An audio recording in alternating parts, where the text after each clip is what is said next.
wọ́n ti ń bàbọ̀ wọn ò fìgbà kan tẹ́rì o wọ́n ti wá ṣe bẹ̀bẹ̀ wọ́n ti gbé bẹ̀bẹ̀ dé podium cinema ni wọ́n tún gbé dé podium cinema lórí YouTube ẹ fọ́lọ̀ wọn kẹ́ ẹ láìkì wọn kẹ́ ẹ subscribe ibẹ̀ lẹ́tì mọ̀ wọ àwọn àjà àbálẹ̀ fíìmù ẹ̀dọ̀kí fíìmù tó léfò gan tààrà podium cinema mo bẹ́rí fún yín fíìmù mẹ́sàn-án ọ̀tọ̀ọ̀tọ̀ ni wọ́n kó jáde o àwọn gbàǹkangbé fíìmù èkíní májẹ̀mú ẹ̀gbọ́n èkejì my wet ẹ̀kẹta ọmọ ẹni ẹ̀kẹrin àlàmú èkó ẹ̀karùn-ún àìmọ̀ ṣe wá rí pé nǹkan kì í ṣẹ̀ṣẹ̀ ràgbó ó kọjá bẹ́ẹ̀ eléyìí lẹ́ti kẹjù èdè Yorùbá ni wọ́n fi ṣe àwọn fíìmù yìí ẹlẹ́ẹ̀kẹfà sẹ́ẹ̀kẹsàn-án èdè òyìnbó ni wọ́n kọ́ ẹ̀kẹfà tẹ́mà èkeje the casting ẹ̀kẹjọ M1 the detective ẹ̀kẹsàn 100 M1 the detective at 100 orí síríìsì lẹ́fì máa wò ó ìyẹn dàgbéléwò nìyẹn podium international podium cinema ẹ fọ́lọ̀ wọn kẹ́ ẹ láìkì wọn lórí YouTube wọ́n wà lórí Facebook wọ́n wà lórí Instagram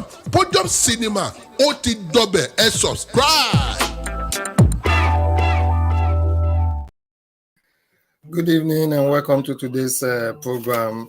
As usual, we have our program for today, and I have my co-host in the house, Baba Jala. Let's just bring Baba Jala to say hello to our viewers. Good evening and hello to everyone worldwide.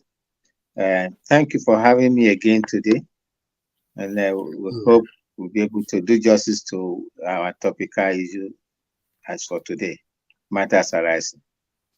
Thank you very much, Baba Jala. So we have two exciting topics. We're going to talk about the talk of interim government, because a lot of people are quite confused. They're quite confused because they don't understand how it's going to be. There was a talk of, from the Yoruba side, from the other side, who, I don't want to mention their names, that they're going to set interim government, they're going to do their own thing. And they confused it with what Afe Babalola proposed in 2022. And then the federal government itself was having this idea that they want to set up an interim government just so that they cannot hand over in May 2023 on the 29th. So it's quite a conflicting. So I'll just break a little things down. In 2022, seeing all the killings and everybody shouting inequality in Nigeria, Afe Babalola said, it will be time to say, listen, let's bring an interim government selected by the people, and let them form a new constitution that will govern the peoples that are known as Nigerians. I am not a Nigerian, but that's a matter for another day. That wasn't done. And then election is come and gone. And the election is come and gone. And now they're now thinking of interim, which doesn't hold water. And then some Yoruba people who are saying they're doing reclamation and whatever, they say they've set up their own interim government and they've started working. But any government must be by representation, which means they must have the consent of the people that they govern. So in your own take, do we really even need an interim government to achieve our autonomy?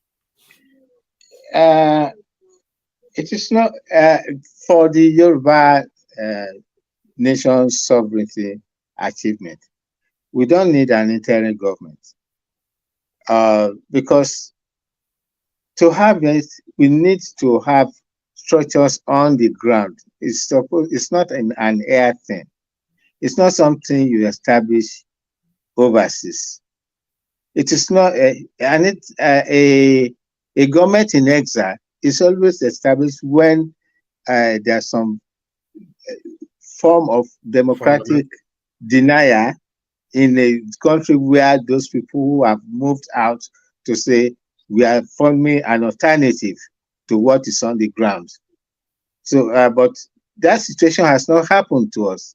That's why I'm so much uh, disturbed by the shout of interim government takeover and all that. You don't do that. There are procedure for new nations to emerge from the new nations. I said that is nations who are composed of a common ancestral origin, language, culture, and tradition, which Nigeria does not qualify.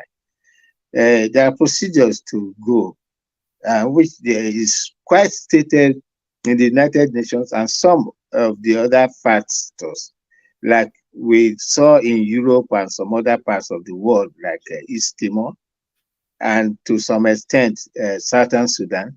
There were referendums or there were acclamations by the people themselves on the ground, like this the Czechoslovakia. It was a velvet revolution. They agreed, both sides agreed to go apart, so that, and the rider was so that we can develop according to our wishes, our strength, our wisdom. The two parts, the Czechs and the Slovaks, and that happened in 1993. But we don't have that situation in Nigeria. So one part cannot be saying that we are forming an interim government. It has to be the totality of the people understanding that they no longer can't live together peacefully. It is not about unity. There has never been unity in Nigeria. It's only a figment of imagination amongst the leadership. Will I call them leadership? Those who claim leadership. That's why I call them the rulers in Nigeria. Yeah, they claim rulership and they are not even leaders. They protect themselves with the military against the people. You see, and our army has also been bastardized to the point that they are the ones. The reason for an army is to defend the territorial integrity of a country, and that is failing because the army now is now being used to protect the bourgeoisie against the common people. So we really don't have a country, neither do we have a constitution. It's assumed that we have a constitution. We're coming to that point. And that is leading to the idea of some people way back even in 2021 and 22, suggesting an interim government that will examine all these things, the factor of division. You've answered two of those questions brilliantly on the Yoruba side, where you've said we don't really need an interim government. Afe Babalola was of the opinion that we have an interim government. That was in 2022. Stating that the insecurity, the killings, the disagreements, and especially there are 2 blocks out of the 3 blocks that originally formed Nigeria from independence are now agitating that they're not, not agitating, we're now campaigning to leave the union. And that didn't happen. But we saw in the case of South Africa, when apartheid would come down, and the then president was apologizing and say, see, he was a strong advocate of apartheid. Would we say it was external pressure that worked on their minds to concede and say, let apartheid stop?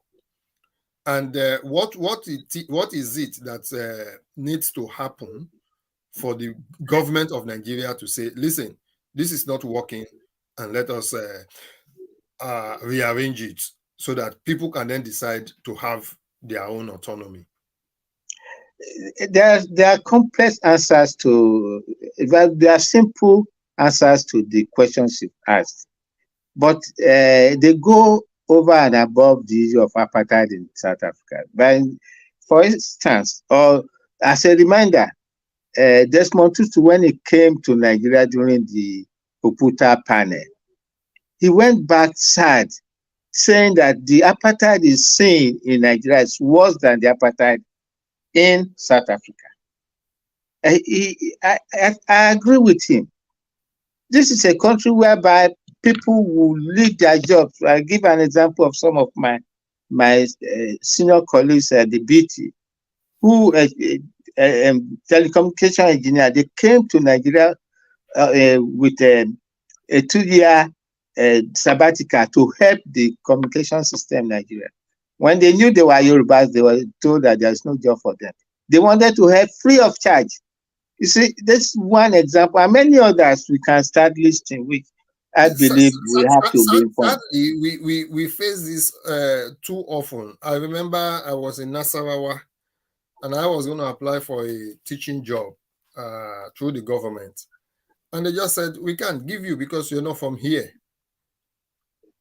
Yeah. We are not from here, nowhere. Therefore, we have to go our separate ways. I guess what you are saying. Yeah, so, and if you listen to the Ahmadu Bello speech shortly after independence, he said nobody from South will take jobs in the North. That first, They will first look for a Northerner to or do a foreigner. Job. If they can't get a Northerner to do the job, then they look for a foreigner as a contractor. If they can't get a foreigner to do it as a contractor, then maybe they can then look for maybe a Southerner to do it on a part-time basis. So I was hired in the North on a part-time basis to teach in the school. Even the money they are paying me was more than what the government would give me. But they were not interested in giving you that job security. And I was also not interested in committing a future to a place that, because that was when my eyes opened. Prior to that, I'd always thought, oh, we are one. We should be one. We are, a lot of people say diversity, strength in diversity. But that is when everybody is pulling their weight. I don't know, this happened in 2011. So prior to that, in 2008, I could beat anybody. I could stand up to say Nigeria is indivisible, Nigeria is indissoluble, whatever. But when that singular incident happened in 2011, I knew that we are not one country. I knew that we are not one people. I knew that we had no common destination, and everything that's happening to Nigeria is just a mirage. And like you rightly said, Desmond Tutu, I told somebody, I said, what is happening to blacks and brown in the diaspora today? I said the same thing and even worse is happening back home. I said when it happens back home, they call it tribalism. But when it happens in the diaspora, they call it racism. I said it is a mistake to assume that there is no racism in Africa itself. Because racism that is in Africa is worse than the racism that is in the West. And a lot of people try to want to push this under the carpet and say, oh, no, they are just tribal people. We are not tribal people. We are nationalistic. So some people they call tribe are more than 2, 3, 4, 5 nations put together in Europe. Looking at the few days to hand over, today is 21. By tomorrow, we would say in a week time, there will be no Buhari government. And we will not have Buhari to deal with. Are we going to be looking at dealing with the new president, or are we going to have chaos to deal with an interim government? Let me remind the listeners, the shadow of Buhari is very, very prominent in this. In the plate of Nigeria as it is. Many people, many of us are ignorant or refuse to admit that the country had already been divided right from 2018. And we have spread and we have expanded into Niger. Look at the development. Hold on. Look at the development that No, forget about his retirement. I need to analyze this clearly. The amount of money voted from our Federal House of Representatives in the development of Niger, that means Niger is already part of our country. I've met Nigerians who are also Nigerians and Nigerians telling me that their wish is to get all the Sharia states in Nigeria to join them in Niger to form a new Arewa Islamic Republic. I'm telling you this fact. And their goal is that by 2026, that republic is going to happen. But we are here dancing in the south about like Ndidi and all of that. Whereas a grave danger is facing us. Look at the murder and mayhem that is already happening, even before the new this thing is inaugurated. That is if it happens. And also the fact of the constitution that is an illegal document, which was with the people of Nigeria did not sign for that constitution. Even the first person to use that constitution for government, Obasanjo, did not see the copy of the constitution, and he did not lay his hand on the constitution on the day he was sworn in as the president of Nigeria, the third democratic setting. You see, we are just messing up. We have a lot of brilliant scholars who have refused to sit back to think deeply about these things. I have been trying to invite people. Let us debate this thing. This argument is very powerful. If the white man did not come to Nigeria in the first place, is it possible that the Yoruba will go and invite the Fulanis and the Hausas and tell them in Yoruba language, or go to cross the River Niger and go to the Igbo land? Will they even be welcomed? Well, they'll be faced with bows and arrows or cutlasses. Cutlasses as in the case of the East, bows and arrows as in the case of the North. We wouldn't have a country called Nigeria. And one thing we have refused to see, all of us educated elites, with that call out elites, we have the base education, because we are not thinking. Our education should not only be Western rote education, but it should be an internal one. That from our native education, to understand who we are. We have refused to see these things. And this is the problem. And I will quickly mention, I was telling my co-host about the Ghana must go incident in Nigeria, but it was mostly targeted to the western part, whereby you had a lot of people from Ghana who was helping the industries and the schools and all other spheres of development. Exactly. They were driven out. They were driven out. Hold on. They were driven out by Shagari's government out of the fear that the South was going to develop too fast for them in the North. And as at that time, students who enrolled for universities in Sokoto State were just about 6,000, while in Bender State, as it was called, 56,000. Compare that with, you see, there's so much of dichotomy, differences, inimical one, that we should not pamper it up and use the word we are one, or what do they call it again? Diversity. Yes, diversity does not exist in Nigeria, because diversity will happen where people understand us. We don't understand ourselves. We have always been cheating ourselves in every sense. In Nigeria is commotion. They call commotion diversity, but hold your thought. We're going to go on advert and come back and discuss our next topic. Come one, come all to Podium Function Hall, a place for your network sessions, birthday parties, private parties, expos, conferences, seminars, and master classes. Podium Function Hall is the place to be. With a hall capacity of 50 plus, full air condition, starboard, and standby generator, with location in Ikota Villa, Mega Chicken Bus Stop. Contact us on 0701 844 8188 or +44 7442 177 677. Podium Function Hall. Events made alive. Yeah, welcome back to our viewers. We were talking about how the South was developing and the North was not developing.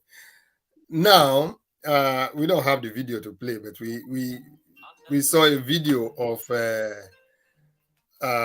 white man saying, why, even not even a white man, there's this other South African that say, why is it that Nigerians are prospering? They're making it big in the world.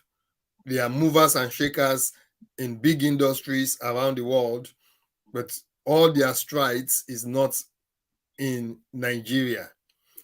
I would say if you look at it thoroughly, yeah, maybe probably if you say Yoruba, Igbo, and some middle belt, and maybe even some Northerners, they're doing great strides. So they class it as Nigeria, but the bulk of the people are the people who are from the South, especially Yoruba land, who should have used their talent to benefit their local area and now exporting those intellects abroad. They call it brain drain.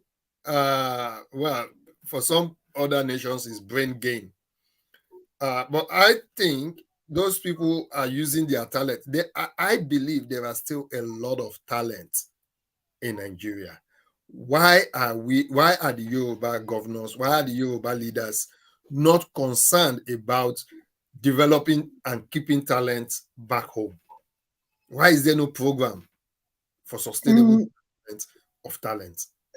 There cannot be any program for sustainability of these talents because, number one, the federal government has become unitary. We are not running a democracy, and it's a unitary oligarchy, not a democracy. We pretend to be having elections. They are not really elections. They are selections.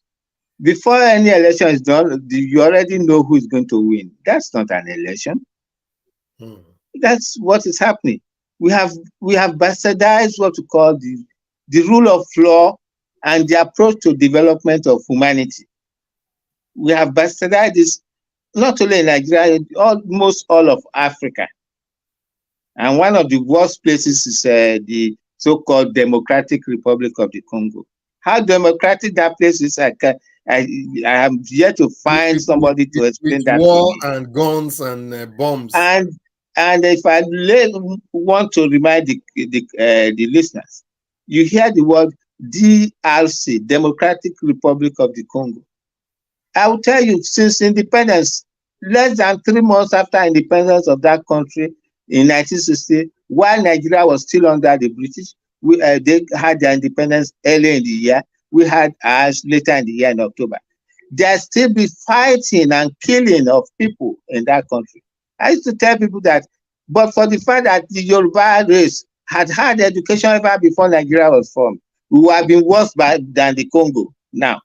If we didn't have that base of education, if we didn't have that development, and which also was accelerated by the Awolowo government in the West, even though abandoned the quest of Pan-Africanism, which has no meaning to me as I say, because I can debate this to high heavens. We should, before the African can move, he should develop from his village.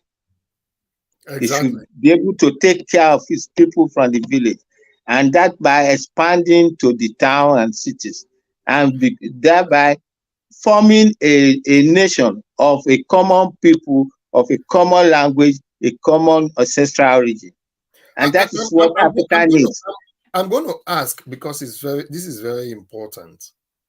The kings, Awoba, Lotimanda, Litele, now they've ceded it to the politicians, which means the development of the people, even in a unitary system, comes from the government. Now, if Yoruba must develop talent, the over 50, 60, 70 million that are in Yoruba land, and we want true development. We know a Yoruba man is going to be president of Nigeria, but he's not president for Yoruba. Is it now time for the Obas and the Kabisi to step up and begin to develop talent? Or have they taken their roles that they've been relegated and some other new leadership has to come up? Yoruba people. What happened, if you go back to the rule by the colonial masters, yes, agreed. The colonial masters sort of took powers from the others and gave it to the administrators called chairmen and all others in the different district councils and divisional councils and provisional councils and the regional government. But they set up a system whereby the Obas had a house of chiefs, whereby things discussed at the House of Assembly are passed on to the House of Chiefs to allow them to oversee it and maybe add to it and pass back to the House of Assembly in the past before it is approved for development. And that was how Western region was able to decide on the free education and free health service that was started in 1954. That is just some 6 years after Britain started its own free health in 1948. If we had continued our free health service up to now, rather than mortgaging our future into a Nigeria that has destroyed everything for us, we will have been celebrating over 74 years of free health service. About 70 years of free health service in Western Nigeria or the Yoruba land. And free education, qualitative education. The British health service is celebrating over 70 years now, and they are the largest employer in the land.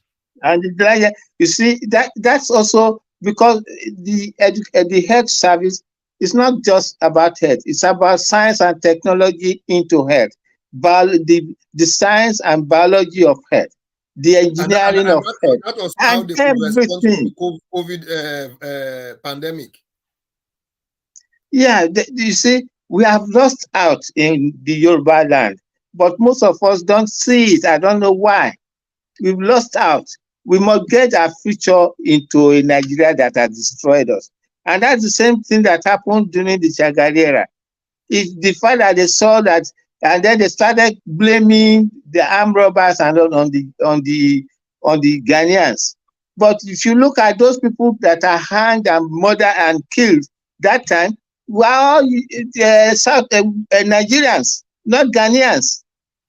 So how come that you subtly use? You see, it was a plan to make sure that development that was getting rapid in western part of Nigeria was brought down. Because I know I was in Nigeria then. When they all left, there were empty, unemployed places, unfilled vacancies in most industries, in schools, all over. The local people have not been they've not got the skills to perform this. That is true. But when they were there, some of them were going to a forest to make their raffia mats, raffia furniture, and our boys were learning from it. But when they left, where would they learn from? You see, it was deliberate. I'm saying that today for everybody to hear that it was deliberate for the federal government under Shagari to drive out the Ghanaians because they had. Where do the I'm looking at 20 years from now, 50 years from now, 80, 100 years from now. Where does the Yoruba man stand? Because if you look at Britain had sourced its resources from everywhere and anywhere in the world.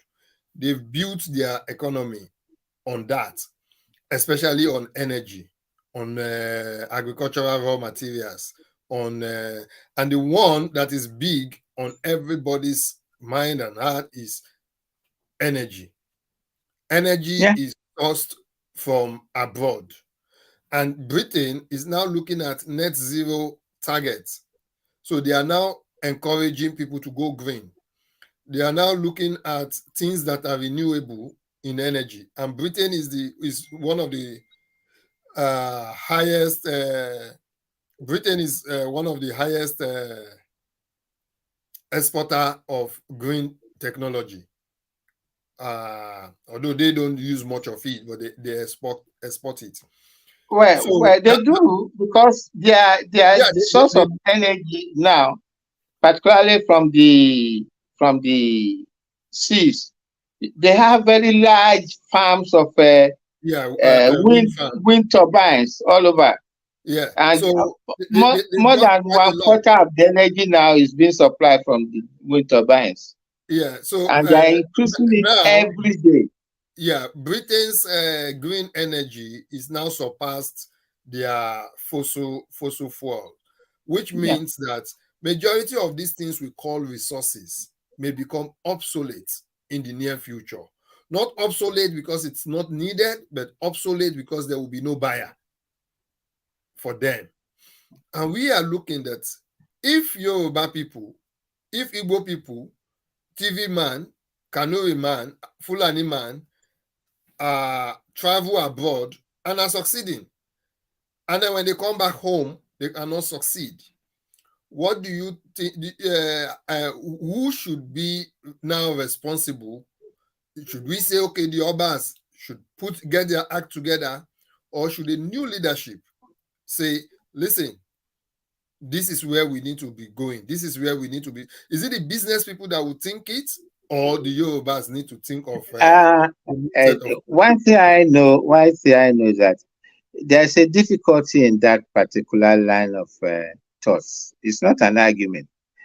I will illustrate with the example of one young man who was into the marine industry.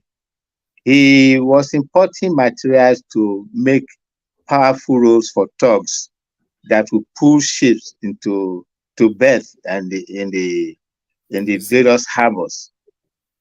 You know what happened? The federal government, first of all, refused his license. Now he bought the license from somebody at the corridors of the Federal Ministry of Trade and Commerce. That's what was happening, particularly in the 70s and 80s. You as a Southerner do not have access to import license directly. You have to buy it from a Yarinya or from somebody from the north. That's the fact. Some of those listening to me know what I'm talking about.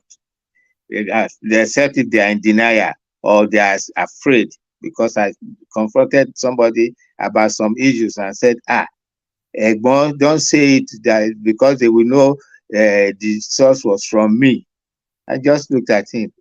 Do you think you are the only one who knows the rottenness of that country? That you are begging me not to mention it when I'm talking, so that they do not come and maybe arrest you or sort of make you to disappear. I don't want to use the word that makes you to disappear. So, see, we have been living a lie right from even before independence. And like I keep on saying, the first prime minister said it's the idea of Nigeria is just a British illusion that can never happen. And even after that,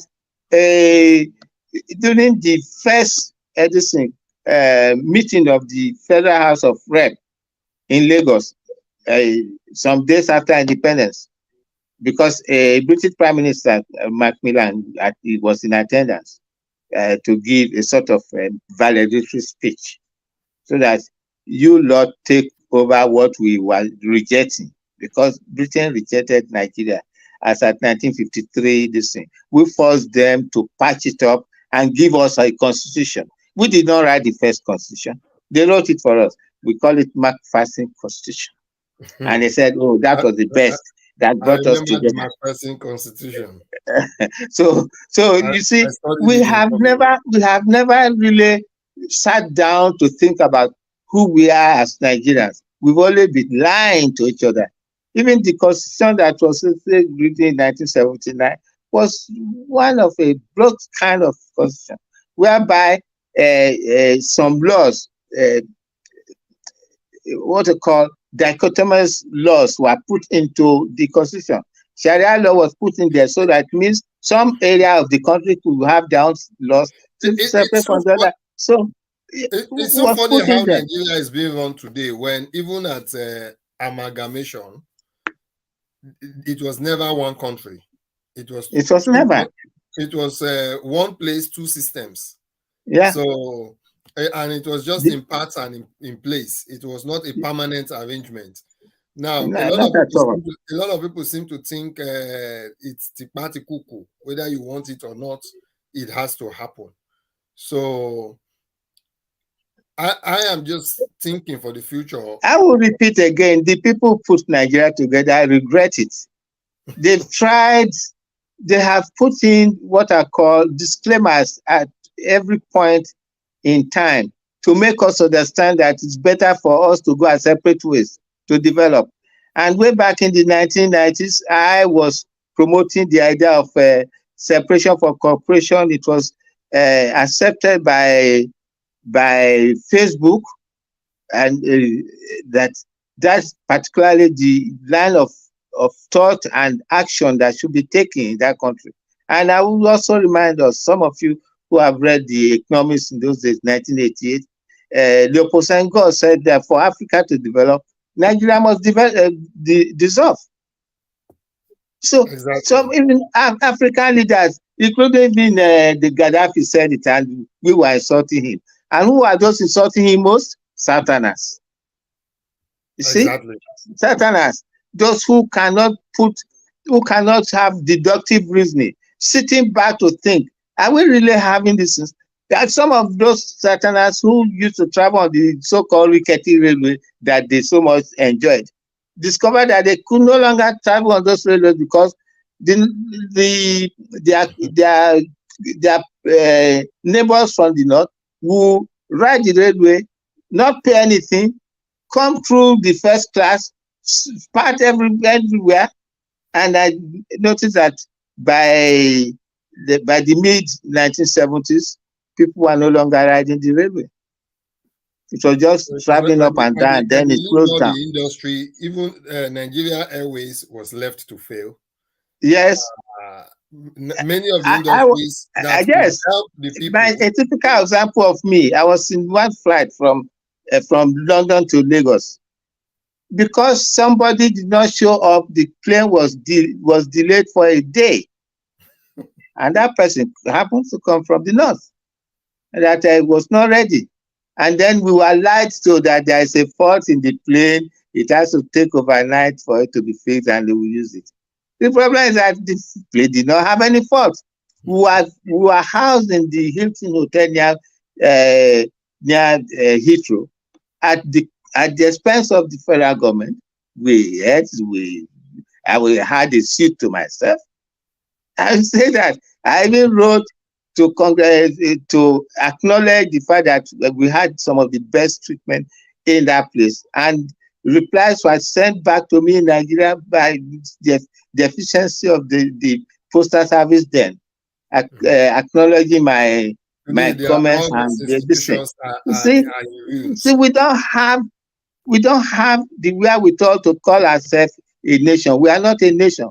We are an aggregate of confused and incongruous group of people who are lying to themselves that they are one under the use of a colonial language that does not belong to them, like I'm speaking now. We are doing this program in English so that those who are not English should understand, are concerned about the place called Nigeria. It should not be existing. Yeah. Now, it should not be existing. A week tomorrow, will Nigeria have a new president or no? Well, it's if I use the word from the French, comme ci, comme ça. Which way, that way? What is going to happen? There's still a case at the High Court, and as we speak now, the documentation that INEC is supposed to bring is refusing to show it. So it means, and even the person who who is the main actor of the case, did not show up in court. That's also not an abuse of the rule of law. It's supposed to be there. For all it's worth, it feels like this week is going to be a very high drama, and we can only hope that whatever happens, people can keep themselves safe. That's the much we can bring for today. Before we go, I like to add one thing. I love the people in Nigeria, but I don't love Nigeria. Of course. I want the people in Nigeria to wake up to reality that we can no longer continue to lie to ourselves that we are one people. Because our forefathers never came together to create a country called Nigeria. It did not happen at any point in history. Please, those listening, our forefathers did not come together to create a country called Nigeria. Thank you. Exactly. Thank you very much, Baba Jala. Thank you very much, our listeners, those who have taken the time to listen to our today's broadcast. Hopefully, we'll be back next week to bring you exciting topics. South Sudan is falling back into war. There were some negotiations. It didn't pan out. And sorry, I said South Sudan, Sudan itself. And we don't know where it's going to go. Russia and Ukraine are still battling it out. China and Taiwan Strait, they are still there. The West, the East. America may go into default. So there's a lot of things going on around in the world. But when it comes to home, when it comes to the Yoruba people and how they can develop, I believe we will try to bring you information on how we as a people need to conduct ourselves so that the future of our children and the children after them would be bright. Thank you very much, and hopefully we will see you again next week. Same time, same station. Goodbye. Thank you very much for lọ́jọ́kọ́jọ́ làbẹ̀wò kúkú dùkú lóko Podium International wọ́n ti wà tipẹ́tipẹ́